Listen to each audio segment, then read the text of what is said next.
Yo, we in here? What is up? What's up, Officer Yeah, Hilly? How are what's going on, man? you? Well, we're just recording the Humane Humans podcast, and now we get to do this mini episode. Happy Care and Control Officer, Animal Protection Officer Week to everybody. Yes. Send us a comment over that way if you're here with us. Wait, I can't do it right that way. Yeah, we've got Ocho's here with us. What's up, dog? Why aren't you in the recording with us? Sup, ouch. Jessica's here. Hello. Hey, Jessica. And we have some other people here with us that are being shy. Send us a comment. Say hello. Yo. I want everybody to be engaged as possible. I think it's important that we talk together. This is our week. This is all about us. And so when Hildy and I chatted about doing this mini series, I was thinking, what should I do for mine this week? And I decided to do one of the PowerPoints that I've created that I've done at a few places nationally. And it's really a important podcast, important PowerPoint, because it talks about some of the history, some of the stereotypes that we deal with in the profession, and maybe the future of what it's going to look like here. So we hope that you enjoy, join in with any conversation, any kind of questions, any topics. If you feel that I say something that's inappropriate, as far as like, I don't know if that's the way that I would look at it, I want your feedback. I'm not married to any sort of name as far as the profession goes, but I have my own. I guess I have my own ideas of what it should look like versus where it's currently at. So. Awesome. Hello, Elena. Hello, Abby. Hello, Elena. Hello, Abby. Awesome. Well, I guess we can get started. For those of you that saw our video yesterday, you know that for Animal Care and Control Appreciation Week, we are doing a mini series for you guys through the podcast, doing some short episodes throughout the week just to tell you guys how much we appreciate you, and just to give you guys something special for supporting us and being along on this ride with us. So if you guys don't know, Daniel travels across the country teaching classes about a slew of different things. So today we have a free class for you guys that we're hosting, which I'm super excited about because I have not yet gotten to see Daniel teach at all or anything like that. So I hope you guys enjoy it. Thanks, man. I'm excited too. And some of these virtual learnings are different, being in a classroom, having the opportunity to see some of the body language and moving around, and just being able to see how the other classmates respond. Sometimes it makes the experience different. So I'm really hopeful that we have people chime in. I think it's important that we get feedback, and I don't want to just talk at you. I think being talked at is not as fun as interactive learning. So Absolutely. Actually, let me make one adjustment on my side, because I know that you have a couple of videos here in the presentation, and I want to make sure all of our peeps can hear that.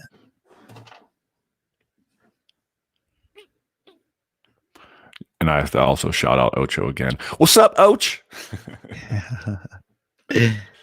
And let me turn it down a little bit so we don't blow out anyone's eardrums. All right, we should be all set, but let me know if you guys can't hear it whenever we do this. Oh, Daisy, what's up? That's fire. So, dropping the Dogcatcher at the pound. Yeah. And Daniel, just if you want to say next slide or whatever, whenever. Oh, because you're clicking, yeah. I'm clicking for you. All right. So as I talked about in the open, this is a presentation really to help change the image of the Dogcatcher, and how we're going to do that is through a series of different topics, different outreach opportunities, different ways to just approach people in the field, and just knowing our history. I think it's important that if we know where we're from, we can know where we're going. So let's go. That's a cue for next slide. We can't hear it. Let me show you around. There you go. Those are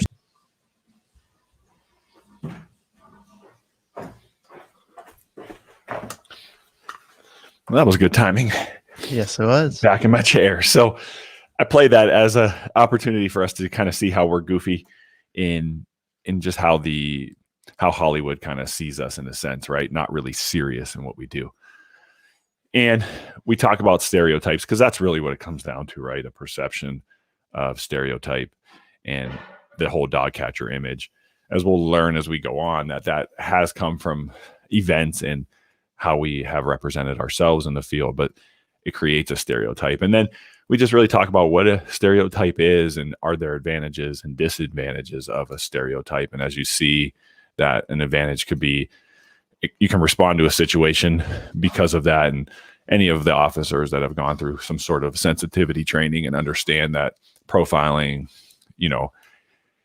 may or may not work. I think that's partly a stereotype in that sense. So, and then the disadvantages, as we see here in the slides, talks about, how it can be untrue of a total situation. So if you're just making a stereotype based on, something like somebody's skin color, right? That may be an untrue stereotype. So we talk about that. Next slide. So again, these things can come from just conditioning, automatic responses. So as a child, you may be conditioned in a certain way to respond to a stereotype or to a situation based on how your parents, told you to handle a situation, those type of things. And then it can be a group belief. Like in law enforcement, there may be specific stereotypes that have come up that we gravitate to. We can talk about the crazy cat lady, maybe a stereotype if someone has more than 4 cats, right? Or 5 cats, something like that. So just kind of an interesting perspective to have. Next. So they may be accurate, they may be false, they may be positive or negative, they may be conscious or implicit, may be endorsed or rejected consciously. So, people, we look at the Tiger King, right? That's such a topic right now. And Hildy, please chime in if you have any thoughts or questions. But if you look at something like the Tiger King, right, you're going to say redneck, right? It's just a simple stereotype that we have based on kind of a cultural, I would say cultural influence, if you will, in that sense. So it's kind of interesting that that's a very, very popular thing right now as far as we look at that on Netflix, the redneck kind of Oklahoma meth smoking, tiger loving person. So next slide.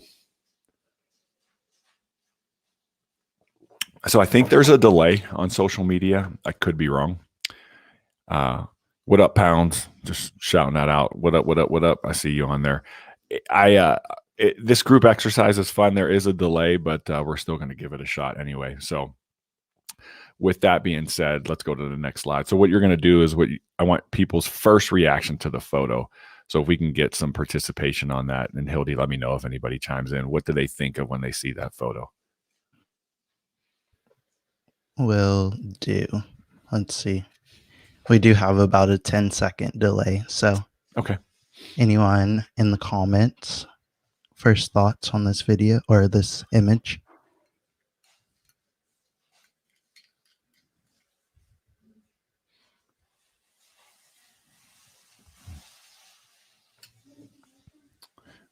If not, we can just keep it rolling. And I got a text saying the live feed might have disappeared. I'm working on that right now. Someone,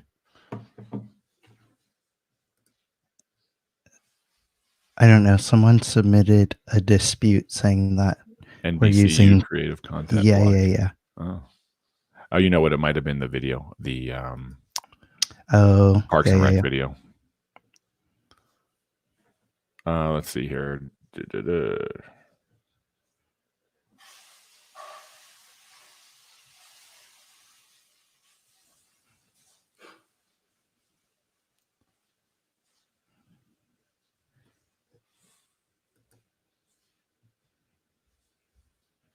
Tony's still on Facebook.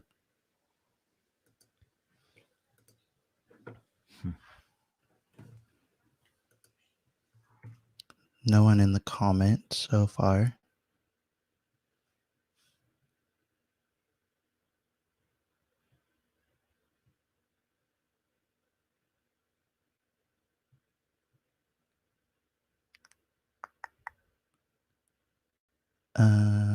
Do you want to just keep going?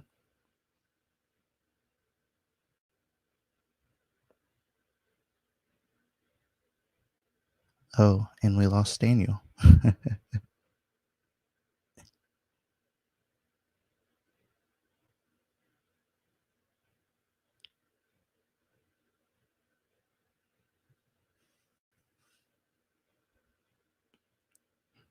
Daniel, where did you go? Everyone's waiting for you.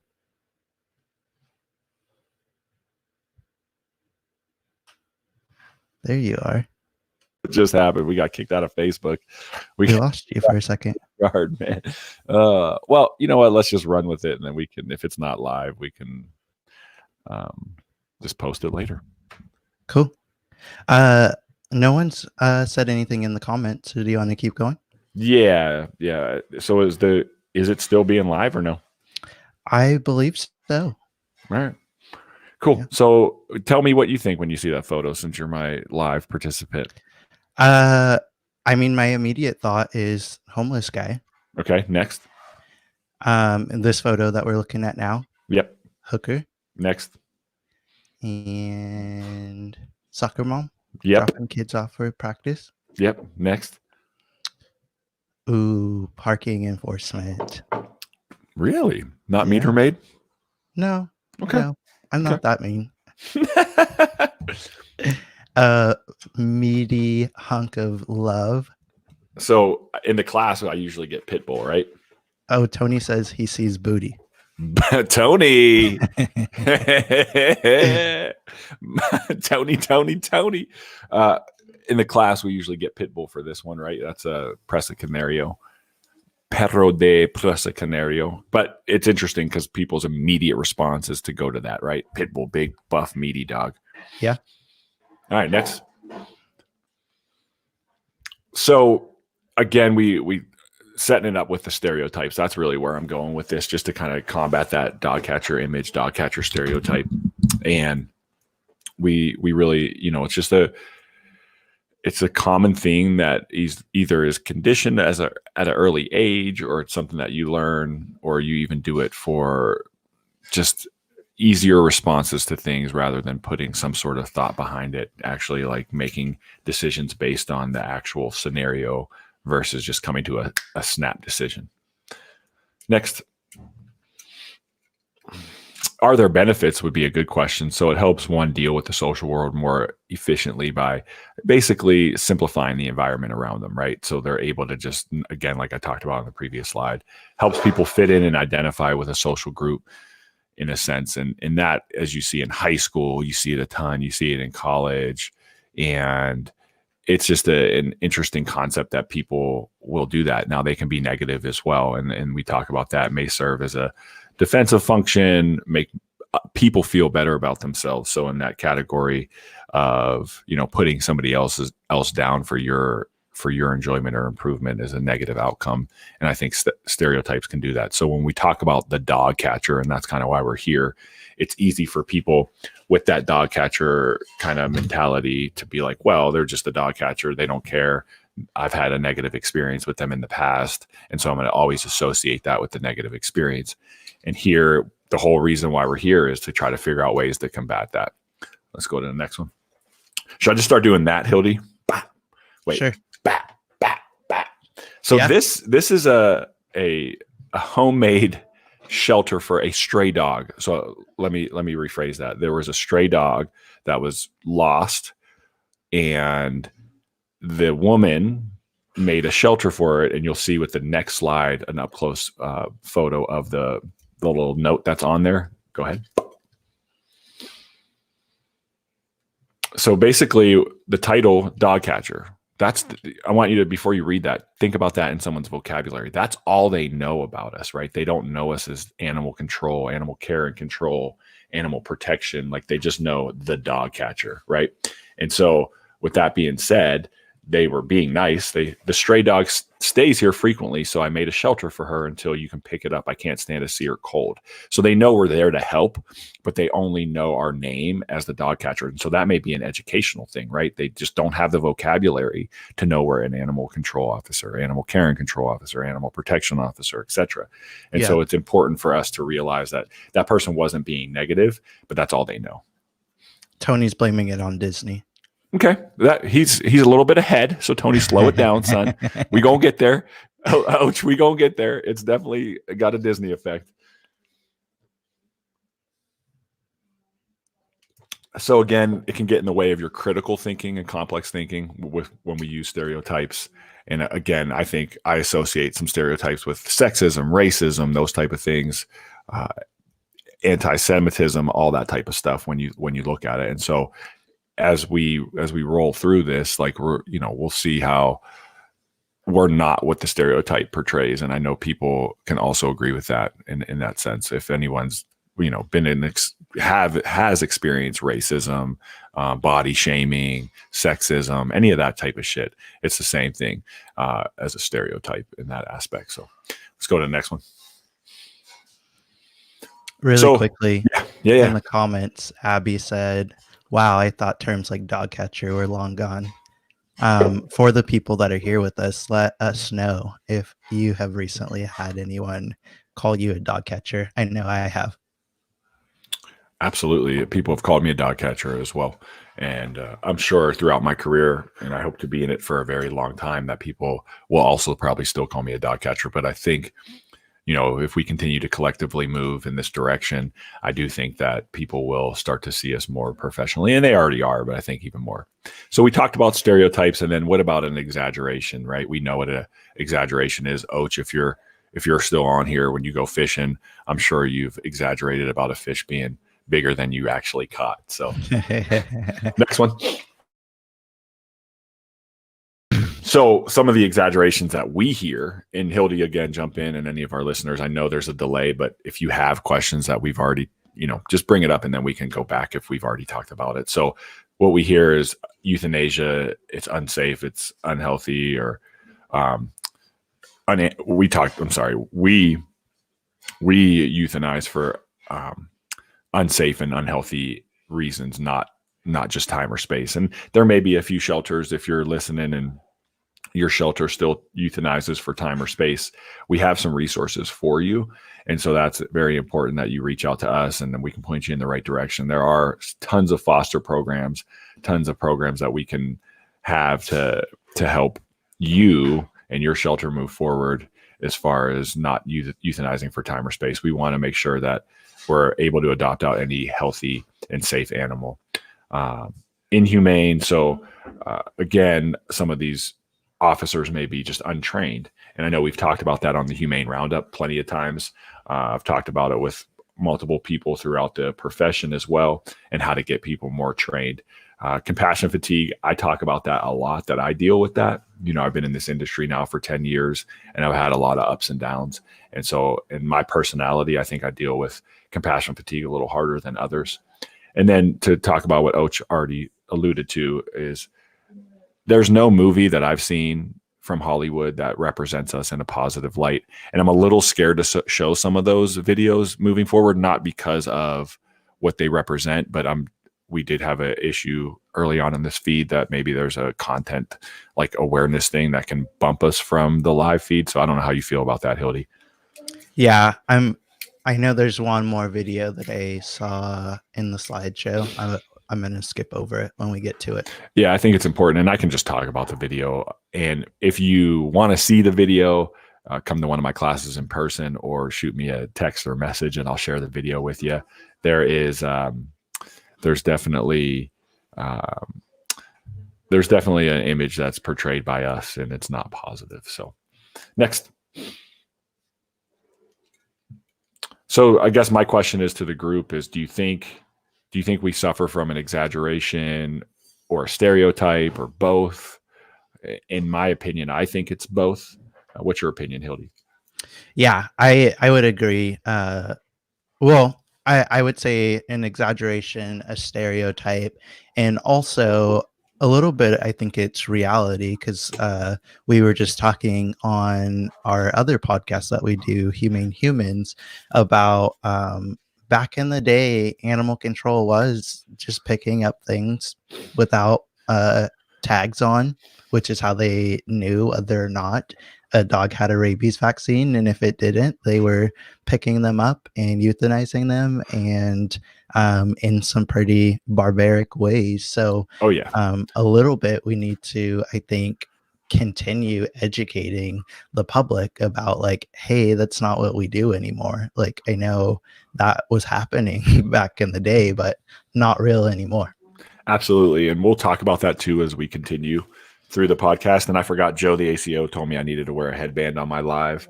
And for those that know, they know what this headband represents. So this is a revolutionary podcast, and we're just going to keep it moving. Yeah. So I give a quick story about a stereotype from a French. It's not really a French teacher; it's a French bulldog that I was called to for a stray, and it was at a school. And in that school, I walk in. I have my scanner in my hand, and I'm excited. It's a French bulldog, for crying out loud. It's either going to be chipped or someone's going to post it somewhere. And it was a special needs teacher, and I would imagine had a background. And I'm making an assumption here, which is not a good thing, is what I'm talking about. But I would imagine you have some sort of background if you're a special needs teacher and some social work concepts. And this teacher completely just stereotyped me from the gate. I walk in, and the first thing out of her mouth, you want to know what the first thing she said, Hildy? What's that? You're not going to kill it, are you? Oh, I hear that every day. A French bulldog, folks, with a microchip. So it actually became contentious. It was argumentative, and I was frustrated. I asked her, hey, thanks. You want to say hi? Hello. What did we say? Keep it humane, man. So in that sense, thank you. In that sense, I tried to explain, like, look, this is how our process works. I'm going to scan it for the chip. Look, it has a chip. I'm going to run the chip. I'm going to contact the owner, and I'm going to give it back to the owner. But for whatever reason, and I think a lot of it from Disney was this concept that we're just going to take the dog and put it to sleep. So, and as you'll click next, she got an F-, that teacher did for the day. Because she was just so close-minded she didn't want to hear me, and she just wanted to be right and argue about what we did. And I'm like, I'm telling you, that's not what we do. So next. All right. So when we look at this, we're going to throw out some names here with the car pound, and go ahead and keep clicking, and they'll be coming kind of fast. So you have the vehicle impound lot, you have the tow yard, you have the pound, meter maid, which Hildy stayed away from. I joke around and call it the automobile shelter, car catcher. But in our city, we call it the right of way enforcement. And that's the proper name. I think you referred to it as, what did you refer to her as earlier in the slide? Parking authority or parking enforcement. Yep. Same thing. All right. So skip over our famous, this clip's great, but I don't want to show it just because. Yeah, the Family Guy video. Yeah, it's a great clip. I can send it to anybody. All right, so anybody want to take a guess at when the first registered or known term of the Dogcatcher was recorded in the Merriam-Webster dictionary? And we'll wait since there is a delay, and I can eat some of these potatoes. There is a 10-second delay, so I'm gonna guess. I don't know the answer, peoples, but I'm gonna guess. Just because it seems really long ago, and I don't know, I'm gonna say like sometime in the like late to mid 1800s, maybe. Okay. Anyone over in the comments have a guess? Ocho says 1937. Okay. Anyone else? What's up, Ouch? Anyone else? Dang, Daniel's over there smacking in the microphone. Hey, I can't help it. The late Jazzy made me some some home fries this morning. So Yeah. much love. Thanks, babe. Jessica says 1839. Elena says 1908. Anyone else have a guess? Jessica's pretty close. Oh, Yep, 1835. 1835. Jessica, you were the closest. Yep. So it's been, I guess my point of all that is it's been a word used for a very, very long time. So it's going to be a long process for us to break that out of people's vocabulary. It's always going to exist. We kind of have to embrace it. I know it's a trigger for a lot of people. I joke around with it. I'm like, Dogcatcher, I'm a horrible dogcatcher. Even though I'll be sharing a news article with you shortly, all of our listeners, that we had a great thing where we reunited a lost dog. But I don't do well. Like me and Och talk about using the lariat ropes. That's how I try to catch dogs. Some of these guys are like, have like an 80% catch rate. I'm probably like at a 35%. I miss more than I catch is my point. Next. And next. All right. So as we talk about movies, or this is the definition, I should say, but there was a movie back in the day. It was a black and white movie called Alice and the Dogcatcher by Disney. But it's a public official who's responsible for catching dogs that don't have homes. Next. So, excuse me. Some of us want to know where we came from. And I wish Joe the ACO was on here because he would tell me Jesus. And I appreciate that. I love you, Joe the ACO. But where did we come from? Like, that's the mystical, what's the word? That's the question everybody wants to know. Where do we come from? Let's go. So if you didn't know, now you know. You were the dog whipper, folks. You weren't the dog catcher. You started off as the dog whipper. You was a church official charged with removing unruly dogs from church grounds during the events. So during gatherings, and that was between the 16th and 19th century. That was before even rabies control, in a sense. Like, we were employed by churches to keep the gatherings clean and clear of dogs, basically. Next. So as you see here, that's me when I'm about to retire. I'm pretty gray already, but that'll be me with my catch pole and the dog whip. And these are, there's a cathedral overseas that it's a museum that has some of this stuff, which is really cool. I'd love to go there and visit. So it shows the dog whipper kind of taking a break at the church function. Next. And there's a statue in the Netherlands that shows the dog whipper, which is really cool that we have a statue somewhere. And you can see the whip there to the back of them and a couple dogs under them. It was more barbaric then. And I know Hildy talked about it a little bit, or maybe we talked about it. I'm kind of merging two things together when we did our earlier podcast, The Humane Humans, today. But these officials and a lot of animal control officers in the early 1900s in our country would basically take unwanted strays and drown them. So that was not keeping it humane, clearly. No, not at all. Nope. Next. So there was a sexton, and if you click again, it'll just show a closer up of his duty belt, and there's the whip there, the dog whip. So the sexton, and Ocho, keep your thoughts clean here. The sexton was basically your community services officer, if you will. Like, they were in charge of many different duties, and one of those duties was the animal control. So, all right, next. Tony pieced out on us, by the way. Oh, okay. This is really cool. And when I say cool, like from a historical fact, I don't know if I would actually use the dog tongs. However, the dog tongs are something that was used long before the catch pole, and it gave the officer the ability to control the dog by using tongs. And they are in a cathedral museum overseas as well. So there's only a few of those left in history, but it's interesting to think of and the whole point of showing this is where we came from, right? We know where we came from. We know how we created this dog catcher image, and we can continue to move forward. Those are kind of sketchy. I saw that you posted that photo the other day on your animal protection officer page, and I was like, "What the hell is this shit?" I don't know. I mean, they I would imagine that if used properly, they actually are harmless. Like they don't hurt the animal. However, it's not something I would use, even though I'd like to own it because it looks pretty cool. Time machine. Okay. So some of the questions that come up, and you can blow through these. Why did we choose this job? Why did you choose the profession? Some of you will say to me, boys and girls, I get it, to make a difference, to help animals, to help people. It's a passion, a career, and opportunity for growth. I know a lot of officers that have gone on to be police officers, and they saw this job as a stepping stone. For me personally, this is a career that I chose because I want to help people and animals. There's a passion behind it for sure. For me, I have a huge passion. And then let's do this one at a time on the next one. And so that's kind of why we chose the job, I think. I know Ocho used it to meet girls. That's fine. I think if OPP was on here, he would call them badge bunnies.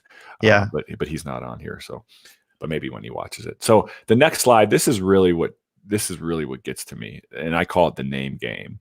And so if you can, in the comments, please list the title of what you are called. So I'm an animal protection officer. Hildy, you're an animal service, not plural, just an animal service officer. Yeah, just an animal service officer.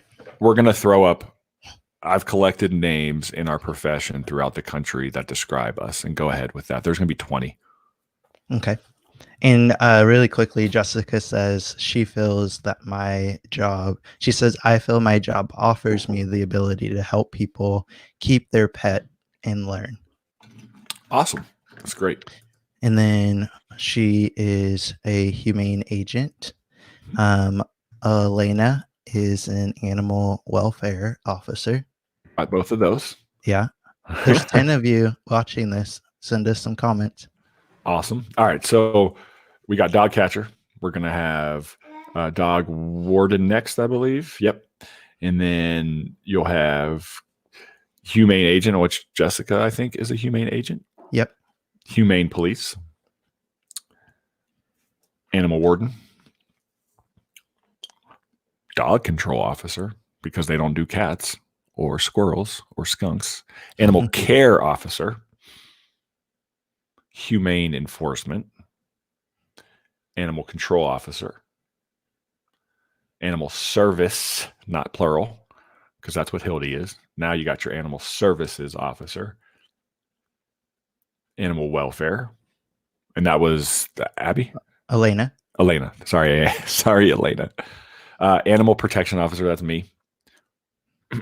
Animal Care Enforcement. Animal Cruelty Investigator. Animal Management Officer. Animal Care and Control. They're in here. Shout out NACA. Animal Law Enforcement Officer. Humane Law Enforcement Officer. Office. All right, fine. There was 20 of them, man. There was bound to be a typo. An Animal Protection and Control Officer. Shout out to Larimer County, Colorado. So if you look at that list, right, there's 20 different names to describe. Now, I get that, and me and OPP have talked about this, Officer Paw Patrol, that some of these are, like, if you look at an animal cruelty investigator, they may not have any sort of animal control responsibilities. I get that, but let's go to the next page. And if you look at police officers, you have a sheriff deputy, you have law enforcement officer, right? And you can click on all these, it'll pop up. Yeah. And then firefighter, firemen, heroes, and lifesaver, and then paramedics, and Narcan delivery drivers. That's just a bad joke.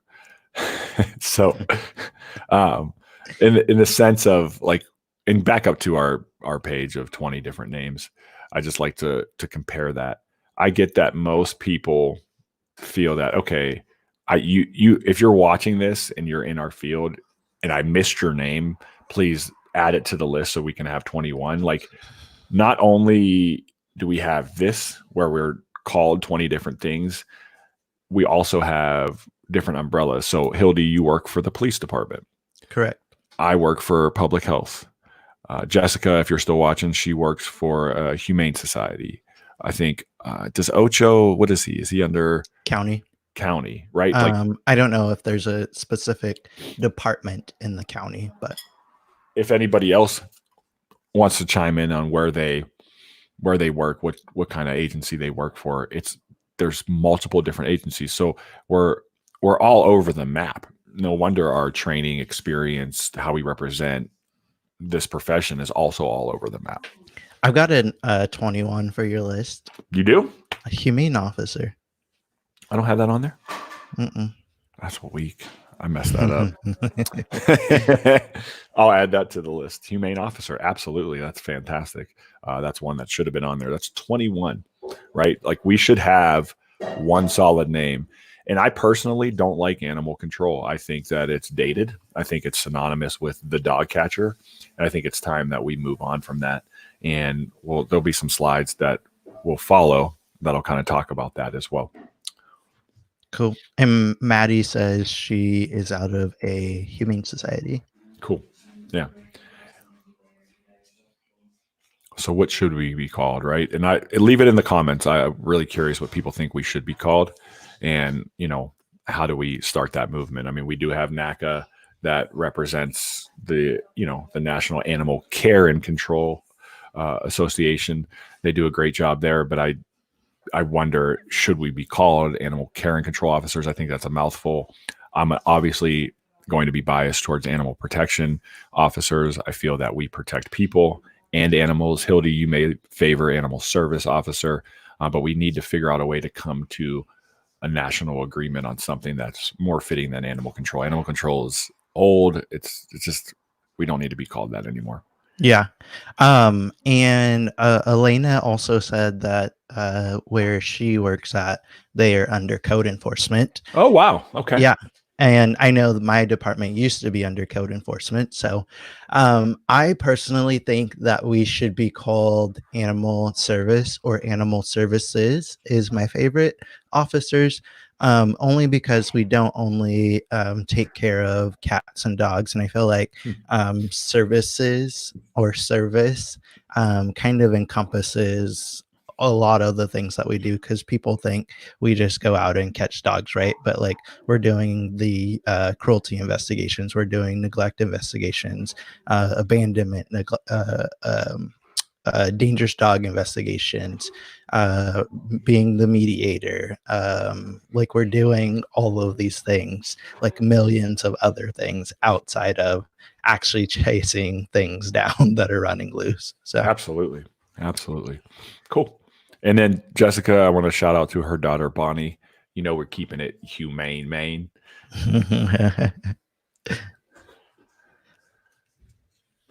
All right, so let's talk about the pound, right? I think that's important. Not only are we talking about animal control, but we got to talk about the dog pound. Yeah, so this is my partner, Jenna, and she made a joke about catching one of the 101 Dalmatians, and there's only 100 more to go for her. So she's got a long list to go. So, all right, we tried this earlier with the animal control name. When was the first known use of the word dog pound, according to the Merriam Dictionary? I'm going to guess around the same time that the word Dogcatcher was introduced. Okay.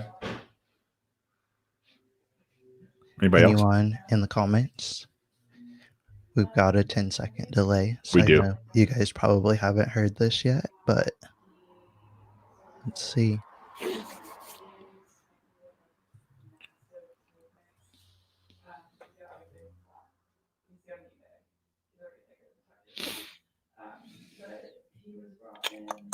Well, we can keep. Oh, 1837.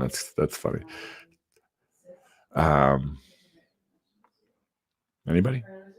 So, if I'm not mistaken, I think I just generalized this as the 18th century. But go ahead and click on that.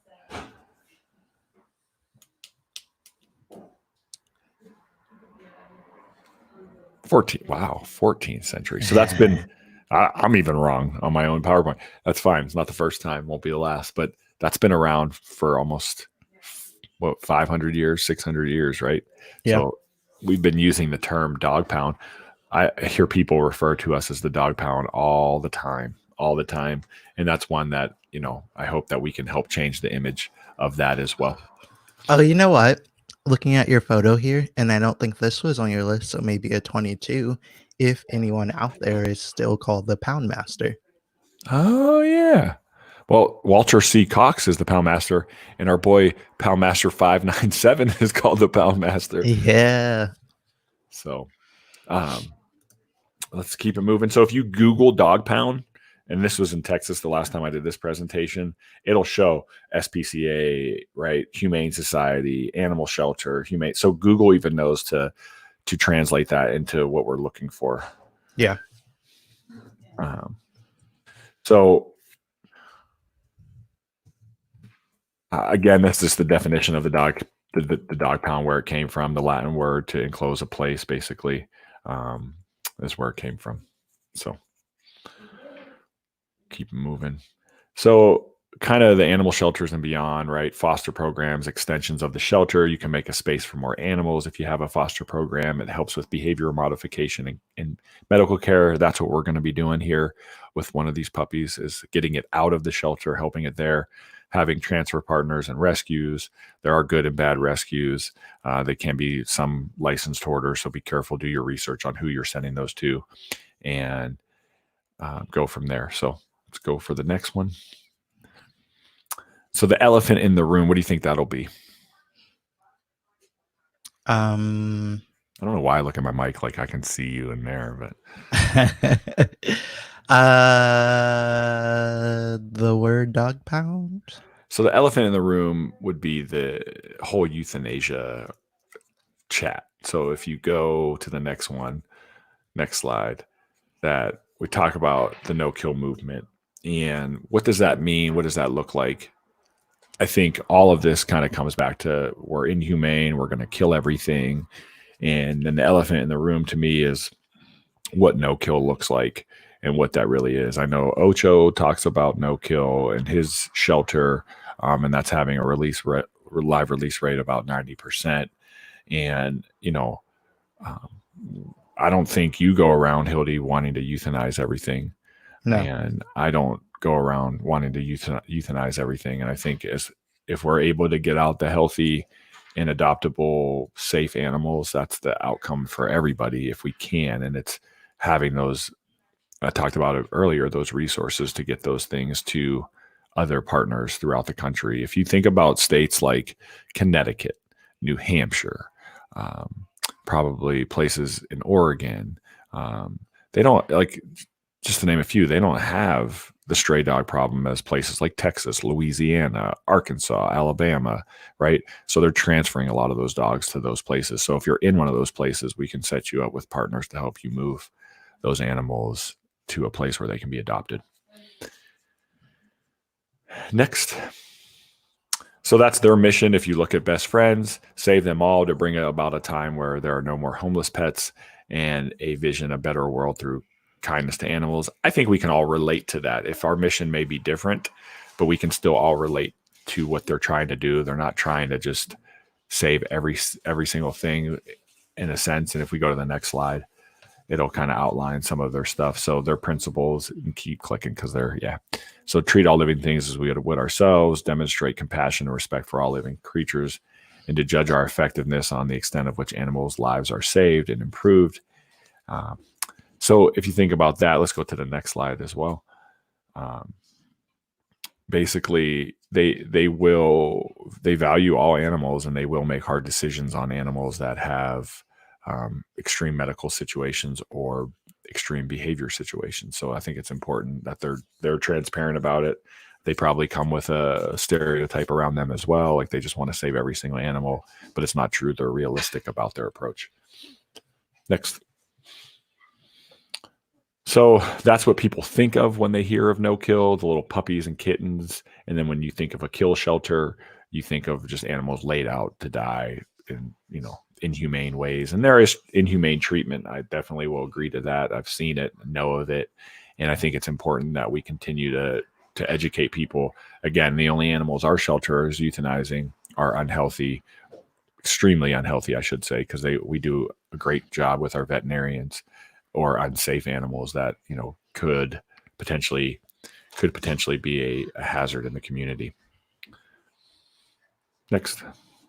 So some of the side effects, and this is true, if you look at a lot of the no-kill shelters, they are what we would call limited admission shelters, and most government-run facilities are what we would call open admission shelter. So with a limited admission shelter, they could turn you away. They could say, we're not going to accept that dog because it does have some behavioral issues, and we don't want to have that animal in our facility because we know it'll never get adopted out and it'll basically live its entire life here. Whereas a government-run facility, if it's an open admission facility, it has to accept all animals in its jurisdiction. So next. And then we talk about socially conscious sheltering. That's a new term that's been kind of sweeping the nation over the last 6 to 8 months. And if you click on the next link, it'll kind of talk about their principles. It's similar to what it's very similar in a sense of what Best Friends does as well. And it's just to create the best outcome for pets. Again, we talk about placing every healthy and safe animal, transparency and leadership. And if you look back at the other slides, that's what Best Friend said as well. And thoughtful public policy. So incorporating that as well. Next. Jessica's got a question for you. Yeah. Mm-hmm. Oh, never mind. It wasn't. I thought it was a question, but she said her shelter only takes sick or injured animals. Their dog warden takes owner surrenders with a fee. With a fee, right? Like why? Like I'm trying to get rid of my animal. I'm trying to do the right thing because I can't keep it due to medical reasons, and now I got to pay you. Like think about that as far as how the image goes. So yeah. Next. And then here's my biggest thing. Like, can't we all just get along? Like, I know I'm not like, I don't know what my reputation probably isn't the greatest throughout the industry of people, just due to some of the things that I created. Like I have to take responsibility for myself. There's nobody else that, you know, speaks for me or makes decisions for me. It's me. And so I know that I'm probably somewhat polarizing in this industry. I love this career and would love to work with everybody. Like there's no one that I wouldn't want to work with. I've had bad experiences in the past, but I've forgiven those people. Again, I've taken responsibility for my actions, and I feel it's important that we all just get along, like put our personal emotions aside. Like it's an emotional job enough as it is. Put your emotions aside and just get along with everybody for the best. I mean, we're here for the animals. It's, you know, that's all we're here to do is help people and help animals. Yeah. So, and there for sure a lot of egos in this industry. Yeah, a lot. And that's so true. A lot of egos. And that I would imagine like people would think like us doing the podcast, it's ego driven. None of, to be very honest, like I'm not Joe Exotic here. Like I'm not doing this for me. I'm doing this because I truly want to help people and truly want to help animals. I was working a shit ass job where I was sitting in a cubicle placing commercials in a software program to help, you know, make money for a cable company. Like that's a bullshit job. And I needed something that was rewarding. I needed something that was going to fulfill me as a person. And the truth of the matter is, like, I got involved with this volunteering and wanting to help animals. And I do have an ego. Like, let's be honest, there's no lying. Like I am definitely someone that's motivated by success. Like I want to be able to help. And one of my love languages is words of affirmation. I want people to tell me I did a good job, but that's really it. Like, I'm not here trying to like, you know, capitalize or do anything like that. I'm not, you know, out here branding myself to like make money or anything. It's just like, I want to, if I can do things like this, a PowerPoint where I can help people understand our profession better, like that's totally one of my goals. Yeah. And I don't think any of us on the podcast are, and I wouldn't allow someone to be on the podcast and do those sort of things or have that ego. Like I know Joe the ACO sells some stuff. I know Officer Paw Patrol has his YouTube channel, but we tend to keep those things separate from the podcast. And I think we all kind of got started doing our own things and doing the podcast because we see this negative stigma that surrounds our profession, and we want to get rid of that. So if anyone thinks that it is ego driven, it is not. And definitely we don't know everything, and we still have lots to learn, which is why we are bringing people that have been in the profession for a while.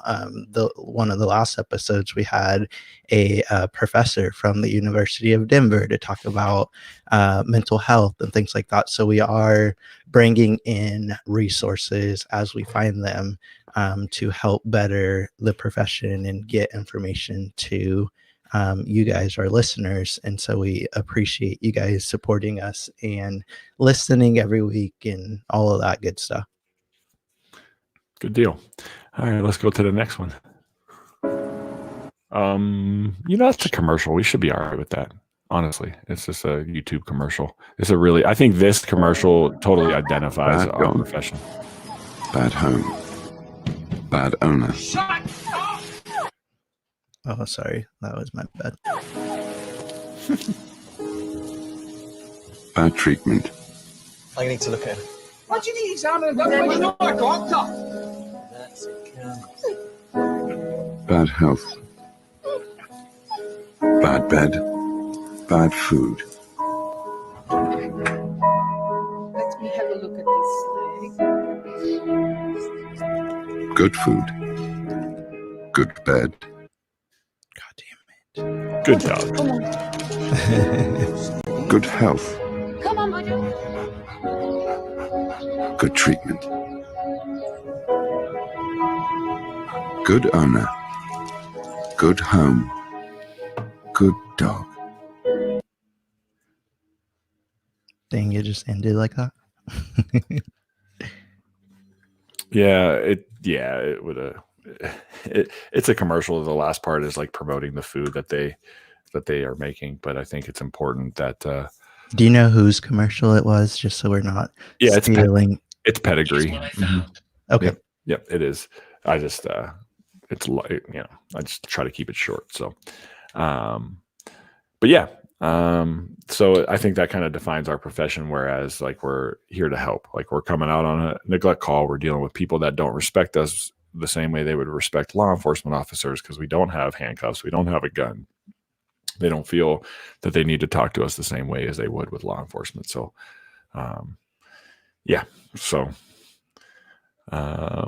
okay. So we'll have to switch. What's the word I'm talking about? The next video, let's just scroll go past it. Yeah. Okay. Yeah. So Ocho was on earlier, and he talked about where we came from. And Disney definitely has a lot of influence on that, right? All the movies that we've seen, if you scroll to the next one, it'll be more a list of movies as well. That, the Dog Pound, the Dogcatcher, Lady and the Tramp, Dog's Purpose, Secret Life of Pets, all these movies have a negative image of the Dogcatcher.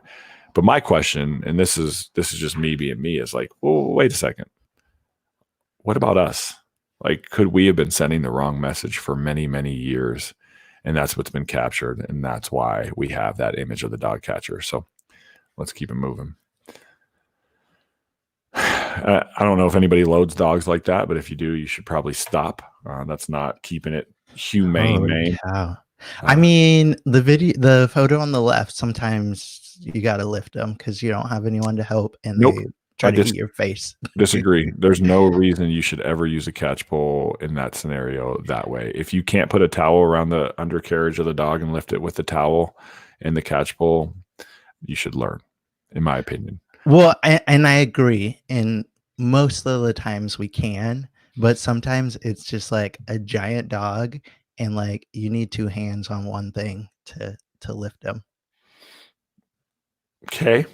I know you don't agree, but I've been in situations where I've had ginormous like mastiffs that, like, whether I had a towel or not, like there's no way I'm going to be able to control their head with one hand on the catch pole, and I'd rather keep both hands in control of their head. And like sometimes they jump up, sometimes they need a little persuasion to jump up, but like I obviously can't freaking use my catch pole to like leverage a giant mastiff up in the air like that. But you know, sometimes you got to help them. But that's where I would, and I've trained, and some of my coworkers are like, I'll get somebody from the public to help me as long as I keep the face in control, the head in control. Yeah. You know, whether it's law enforcement, if they're out on scene, hey, help me take the back end. Some of them get anal glands blown on them, but whatever. Yeah. And I absolutely agree. If there's someone around that can help, and that I think is competent enough to help me, absolutely. But let's be honest, sometimes we're just out by ourselves, like in the middle of the night or even during the day with no one around. So true. Yeah. Absolutely. All right. Next, some more images of just us in the field. That's completely inappropriate. That person was terminated. Yeah. Next, same thing here. This is a longer story. This happened in San Antonio, Texas. I'm not going to get into the details, but there was a long investigation here, and the dog was catch pull. Like that's just a no-no. Now the arm, you can't see in this picture, it's hooked not just around the neck, it's hooked under one arm and the neck, but it's still inappropriate. It should not be doing any sort of stuff like that. And then these are some of our local shelters, right? Like, look at that shit. Like no one, come on, do better. Like we can do better as a community, do better. Like that's a freaking lean-to, basically. Like we can do better. Again, do better inside. Like we have now. You're like, well, how do I do that? I don't have the resources. There are tons of grants out there. Research those grants. Get involved, with your communities. Trying to find people in your community that maybe like you can keep the same facility like this, but maybe try to find some soundproofing that you could hang in that room, because that room is loud as shit, right? Like it's just bark, bark, bark, bark, bark, bark, bark. And if you do some things to it, it can make the situation better. Again, just keeping a clean facility. Like right now, as we're practicing social distancing, we don't have volunteers necessarily working, but keeping a good crew of volunteers to keep the poop clean, right, is important. Next, multiple dogs in a kennel, not a good look if you can avoid it.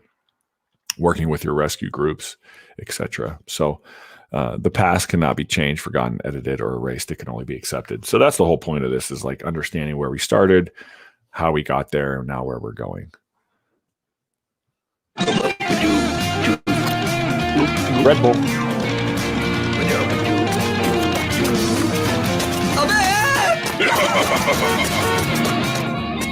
Red Bull gives you wings.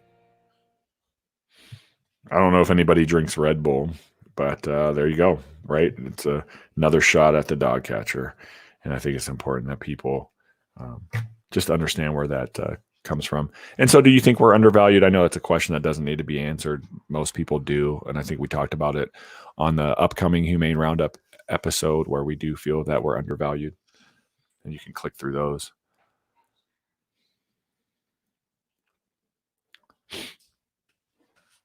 A lot of shelters are close to like a dump, water treatment plant, just way far away, right? I would love to see in the future to get some retail space for animal shelters. I think it would be a great opportunity for us to showcase some of the animals that we have, like a pet store, but just animal shelters. Again, some of the exaggerations that lead to the stereotype. Just you can blow through these because I know we're kind of up against it on time.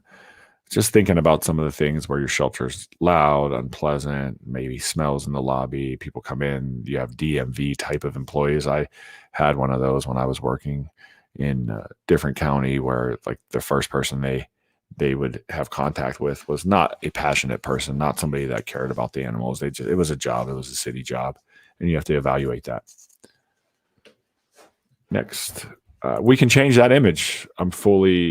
I think things like the Humane Roundup podcast is one of them. I think just how we talk to people out in the field is another one of them. Outreach things that we have opportunities to do. Next.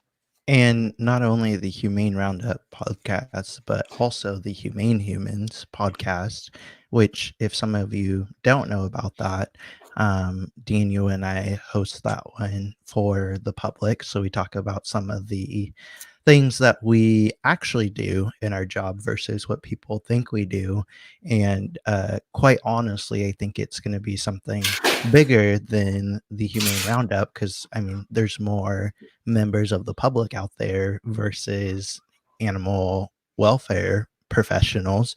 And so that is our whole purpose behind the Humane Humans podcast, is to get rid of that stereotype and change the image of what people think or see, or I don't know, what they think about animal welfare professionals, animal shelters, animal control, all of that good stuff. So we welcome anyone that might want to come on and talk about a topic, to just kind of explain how we do things to the public.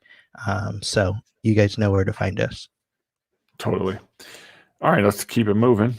So again, we want to maintain our safety without hurting our image. So Hildy talked about using the catch pole with a very large dog and how you're going to get it up there. If you have a ramp, if you have the ability to use somebody in the public to help you, those things rather, because we don't want you to risk your safety if you're not comfortable handling an animal a certain way because of its size, strength, ability, to bite you, those type of things, or to keep people, in a safe distance. Like, that's important. Don't jeopardize your safety just to make sure we're not hurting our image, but we also want to make sure we're not hurting our image by doing things that we could maybe resolve in a different way. Look at this. So if you don't have a mission statement, here's one. I think mission statements are important. There's plenty of them. Just Google, your local animal shelters or any animal shelter, any large organization, and kind of maybe mimic a mission statement that they have. But that's good to have something to drive you. And I think next is an oath. Did you have an oath when you were sworn in, Hildy? Yeah, I did. Yeah.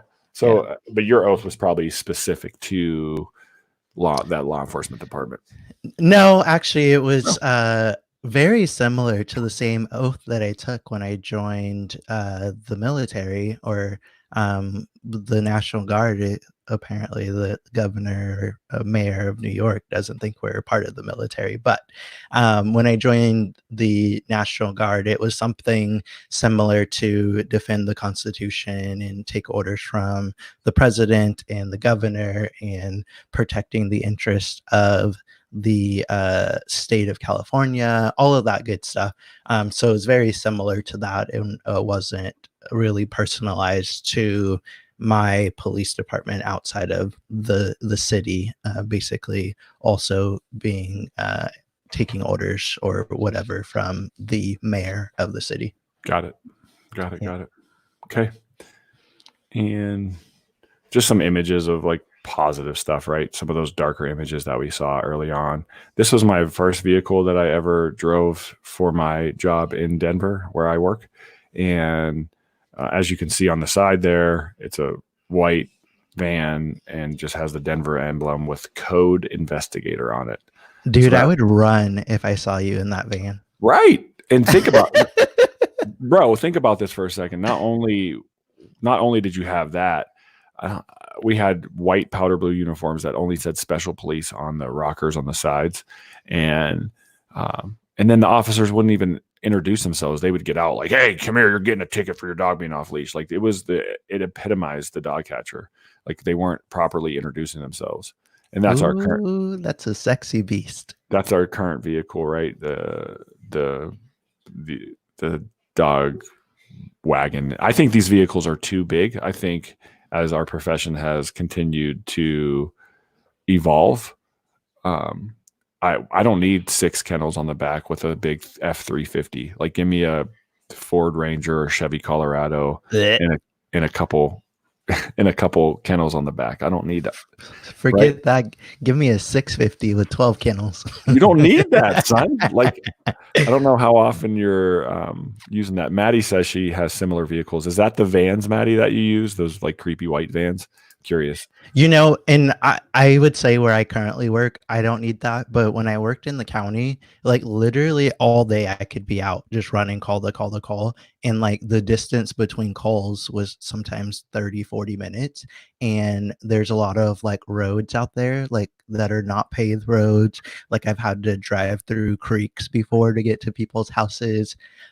So definitely a truck with 4-wheel drive was helpful. And it snowed where I used to work, all kinds of stuff. So definitely a truck was needed. If I drove the vans that I have now when I worked in the county, I definitely would not have been able to access a lot of places, or I would have gotten stuck a lot more than I already did in a vehicle with 4-wheel drive. Got it. Well, and that's just it. Maddie said that she does have a van that's similar to my old van, so I feel for her. And that I don't know. I think some people, I know OPP and Jessica talks about like they have like a Tahoe or an SUV. I don't like those because I want to have the animal separated from me in case they take a crap in there or they're barking a lot. Like That's not fun. yeah. So for me, a smaller pickup would be ideal with a smaller cab on the back. So there's my favorite Matchbox truck. Shout out to Matchbox. That's like the first positive thing I've ever seen in our profession. Like someone's actually captured us in a positive light. So much appreciated there. That's our old shelter. So just, you know, the cool thing about this, the municipal shelter, the address was initially 666. Yeah. And they eventually, because the lot was big enough, they changed it to 678. And then they reopened one in 2011. That'll be the next slide.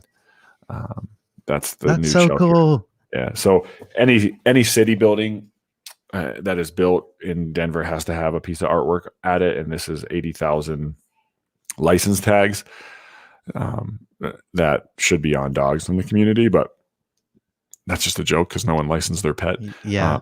But yeah, so he stands like 30 feet high. That's so cool. Yeah, we actually in front of our shelter and actually in the lobby of our shelter have artwork from the local like art commission or whatever. Mm-hmm. And some of them are interesting, but it's super cool that they got artwork from people in the community to put at the shelter. Ashlyn says, definitely agree with the truck as we pick up wildlife and deceased animals. Definitely don't want to ride in the car with the skunks. No, I agree. Nobody does. Nobody does. That's so true. Yeah. Thanks for sharing that. So that's just that was the inside of the old shelter. Next, we'll show you the inside of the new shelter. It's beautiful. You have a lost and found side. You have an adoption side. And then right there there's just left of the lost and found, there's a night drop side. So after hours, people can bring animals as well. This little back door? Yep. Or black door? Mm-hmm. Cool. And then that's just the inside. We have every single kennel has its own drain. They have guillotine doors. So if we had to double up, we could, but that way we wouldn't have to put two in the same kennel. It could split it in half. Outdoor space. It used to be pea gravel, which was not sanitary. So we got that all changed to concrete and easy to clean. We have tons of dogs that go out there. It's really nice, really nice. So, and this is some of the community stuff. This is Officer Gray. He no longer works. He's retired, but he was kind of like Grumpy Gray. And I was like, hey, this kid was like super excited. We were there to help. And I was like, hey, you want to take a picture with us, without telling Gray? And he looked at me. He's like, man, I don't want to take no damn picture. But he's like, I can't say no to this little boy. Yeah. So just something like that. And then again, some of the things like field presence, an actual uniform that's clean. You're well groomed. It's not a wrinkled uniform. Your vehicle is clean and properly marked. And Maddie, I feel for you because your vehicle is not properly marked. A clear greeting, that's super important. Hey, I'm Daniel. I'm with Denver Animal Protection. That's my greeting 99% of the time. Business cards are important. It makes you look more professional. And again, well identified vehicle. Yeah. And you can bring up a good point. Same thing with me. Even when I call people, I'm like, hey, this is Michael from the animal shelter or animal control or whatever. Certain people, like I know the conversations that I'm about to call and have with them are going to be difficult conversations, or maybe I've dealt with that person in the past and they've been difficult. Then I'll whip out, hey, this is Officer so-and-so from animal control. Yeah. Yep. So I think what we're going to do, let's hit the next one. Just remember, someone's always watching no matter what you do. And so keeping it humane is important. Next one. Yeah, especially in this day and age. Oh, everyone's absolutely. got smartphones and stuff. This is Officer Martinez, one of my partners. He got a call for a dog at large. Elderly woman had a broken fence gate. She couldn't keep the dog in. Instead of writing her a ticket, he came back the next day and he bought the latch and fixed her fence and gate for her. Right? Like those are the things that we should be doing. Cool. Yeah, like I think some officers, not only in our profession, but law enforcement officers as well, like they whether they feel the pressure or they just want to write a ticket. He could have easily wrote her a ticket. And then the next day, guess what? He could have came back and her fence would have still been broken and wrote her another ticket. Like that's not solving the issue. We have to think critically and be problem solvers. And I think that's important in the community where if we want our image to change, we got to do shit like Officer Martinez does. Yeah. And I actually, in my vehicle, I carry a toolbox with decking nail, or I guess fence nail, whatever you call them, with nails, hammers, all of that good stuff. We used to have drills, but they obviously didn't stay charged and those sort of things. So now we just have hammers and we have some screws and stuff like that. So it's even helpful too. Like if we know where a dog lives and because I mean, we're not all about just taking things into the shelter and not bringing them back, but we sometimes will stick a dog back in its yard, and if it's like a fence board or two that's broken, stick them back in their yard, hammer the nails in so they can't get back out, and then like that problem solved. Absolutely. Absolutely. Cool. So, and just think about if you think about the country itself, we have how many states, Hildy? Say what? How many states are? All right, cool. Just check. No, 51, the state of Denver. That's an inside joke for the Humane Roundup listeners. Out of 50 states, and I'm sure I missed a few. And if your state has a mandatory, I'm not saying a voluntary, like in Colorado, it's voluntary to take the state certification test. In Florida, in Michigan, in Connecticut, Texas, California, you have to pass some of these tests within 18 months or 12 months or higher, or you cannot be an animal control officer. We need more of that, right? We need to make it a standard that people have to go through training. Next. Here's some resources for us. Places like ASPCA Pro has awesome webinars. All of our social media pages, mine, Animal Protection Officer Daniel on Facebook and Instagram, Officer Paw Patrol on Facebook and Instagram, Joe the ACO on Facebook and Instagram, Officer Ocho on both, Officer Hildy on both, the Humane Roundup on both. Like we're here. We're not only are we here for like content, but like just ask me a question. If you have a question, I love that. I had an officer in a few states reach out and ask questions about how you would handle cases. Like it's free advice. Like you may not need to take our advice, but it's still like if you don't have somebody to bounce a case off of, reach out. It can't hurt anything. We're not going to go and tell your case to somebody. Like we're trusted just as you are with the same integrity. So yeah, absolutely. Next. So just some more, there's some resources for grants like Animal Assistance Foundation, Maddie's Fund, the Petco charities or PetSmart charities and Petco Foundation. There's free money out there. NACA can put you in touch with people as well, especially with a ballistic vest grant. If your team does not have ballistic vests, I think that's really important to have those as well. And then next, I think this is going to be, let's see, just more outreach. So this coloring book here, this Fido Friend or Foe, if you have any State Farm insurance agency in your community, they can get these at no cost for you. Just go in, talk to that State Farm agent, let them know you're looking for this Fido Friend or Foe coloring book, and they can get you a box or two. Crayons that may change with socially distancing. They may throw them away after, but if they have extra crayons laying around, those are good to give out to kids. Ordering some badge stickers. You know what? And people are like, I'm not paying money out of my own pocket. It's worth it. You know, I bought a bunch of Matchbox trucks out of my own pocket, and it's really something that it's still a work in progress, but you know, it's been rewarded. Let me just say that much. You can get dog toys as donations. If you have like a tennis club in your community, they'll give you all the old tennis balls that you can use in your shelter. You can work with places like Kong and just get donations. Just think outside the box when it comes to donations. Next. And then outreach again, safekeeping program, cold weather roundup. So safekeeping, if someone's experiencing homelessness, domestic violence, we can keep the animal at no charge for a couple of weeks until they get settled. Cold weather roundup. So the city may, go around, and if someone's experiencing homelessness, they'll give them a voucher for a hotel, which won't accept the animal. So we'll keep the animal until they're a few days until the weather is better. I talked about tennis balls. What I like to do, and I think Hildy, you mentioned, no, it wasn't you. It was Scott Giacopo, the president of NACA, talked about going to dog parks and handing out tennis balls. I often do that.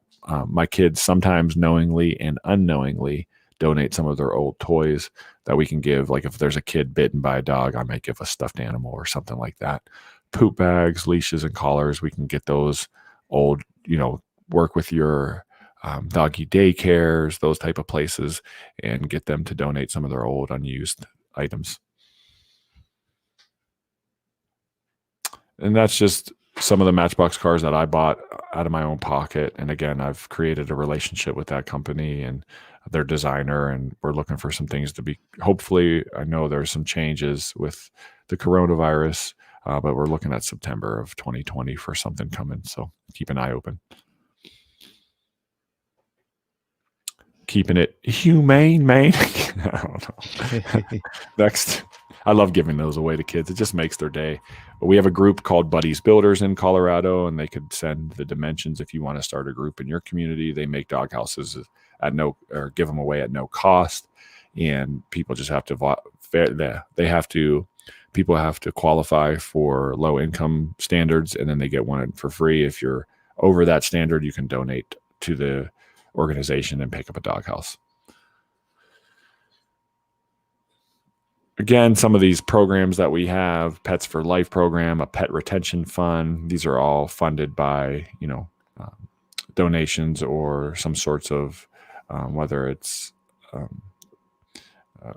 like a Pets for Life is through HSUS, Pet Retention Fund may also be through HSUS, free vaccination clinics, getting that working with your Pets for Life program. And if you don't know what the Pets for Life program is through HSUS, give that a Google search.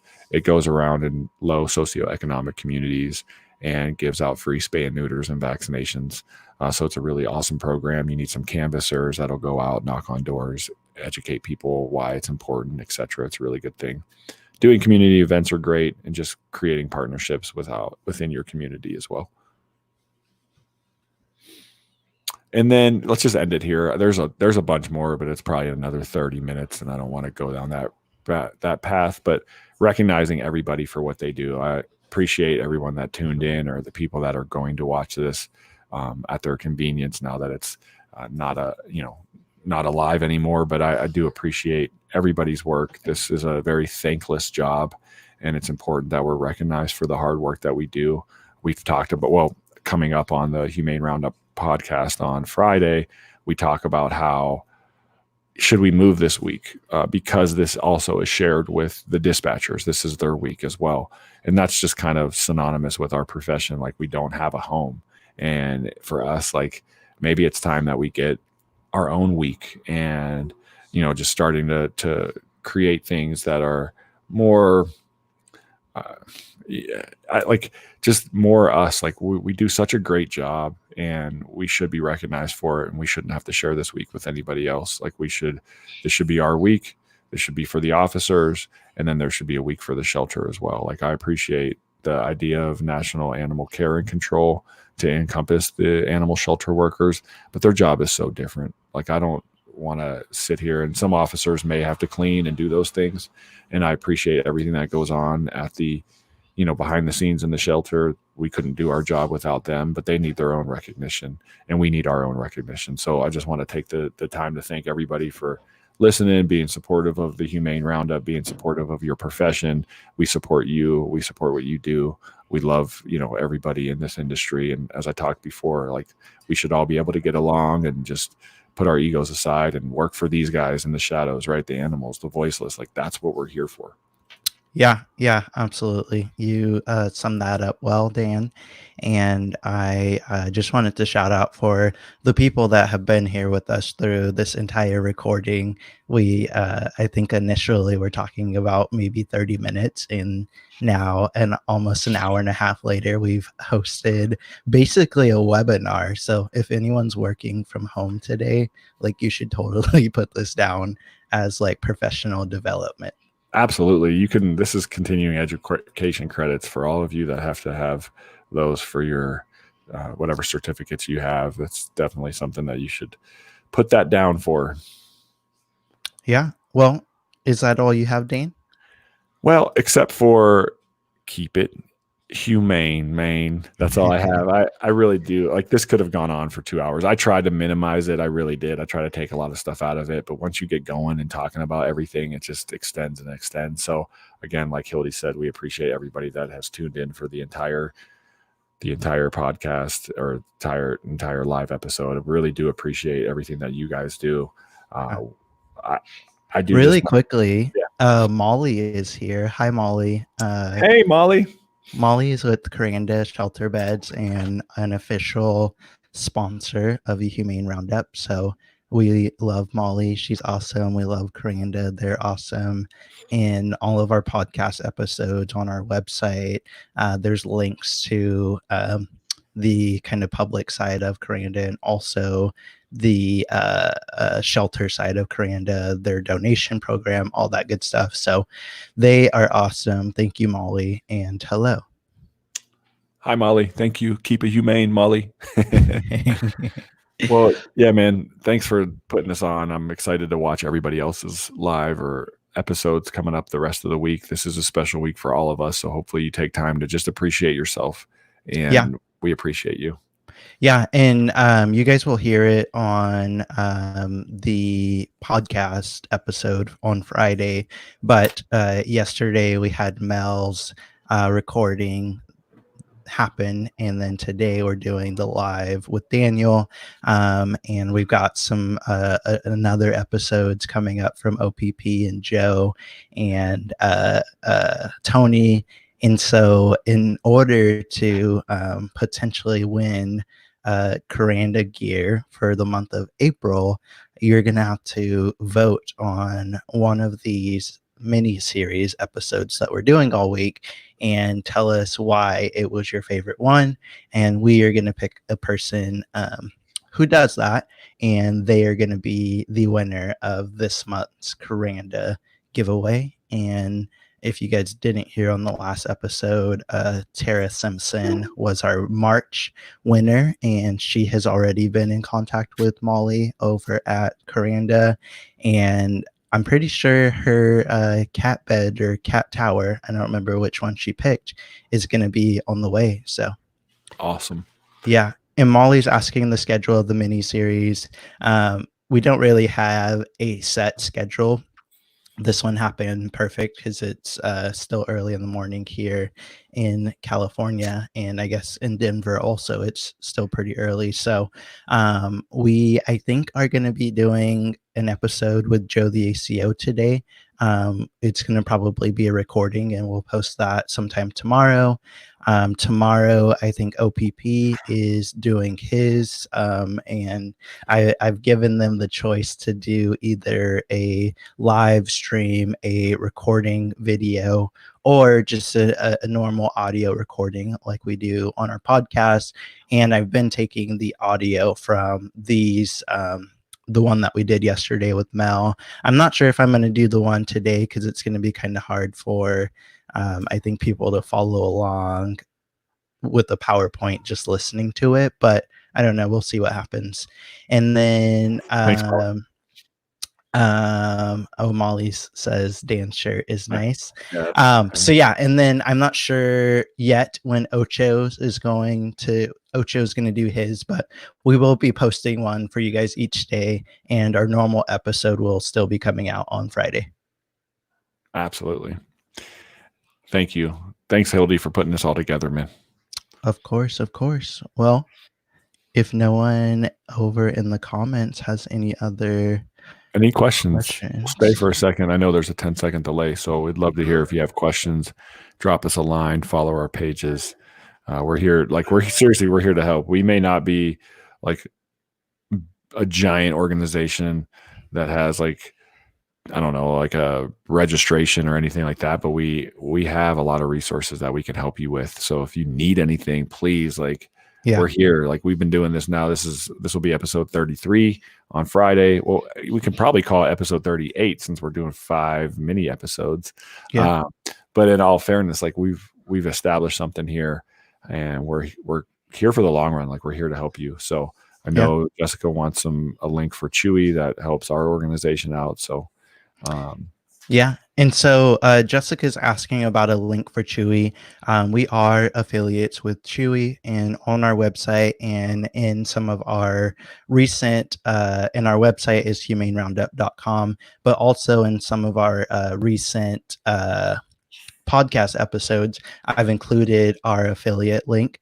And for new customers only, we do get I believe something like $15 per new person that goes over to Chewy and places an order. And we use that money to pay for our website, to pay for the hosting service that we're using right now to bring this live to you guys, to buy the bottle openers that we gave away on our first live stream. So Ocho bought some stickers out of his own pocket, and he's selling those on Dan's got one on his screen there. We can't see it though, Dan. Oh, then no one can see it? Oh, wait. Down. Yep, there you go. So Ocho bought some Humane Roundup stickers and is selling those on Etsy. All of that money comes back to helping us bring this production to you guys every week. Here for them, man. Yeah. We're here for you. It wouldn't be a podcast if I didn't sing a little song. Jessica said, can you send me resources on foster programs like contract format, etc.? Absolutely, Jessica. If you wouldn't mind just sending me an email, because I will definitely forget, humaneroundup@gmail.com, and I can get some of those over to you for sure. Cool. Well, good deal. Well, thanks again for every involvement in the podcast. Like, it's great. It's great to have people listening, and it's great that they participated today. So we really appreciate that. Yeah. And just because I'm a psycho, I want us to stop this right around an hour and a half. So we got about 30 seconds. 30 seconds. All right, here we go. Anyone else has any questions? Or I'm going to do my country song. Yeah. Oh, God. I hear it. It's themed on a tiger. I live on an island. I used to smoke meth and have a couple of husbands, but now I'm in jail and I'm ready to go and get myself my brand new reality TV show. Thank you for that, Daniel. So, all right, everyone, thank you for joining us, and thanks for everyone that's been with us all day. Thanks.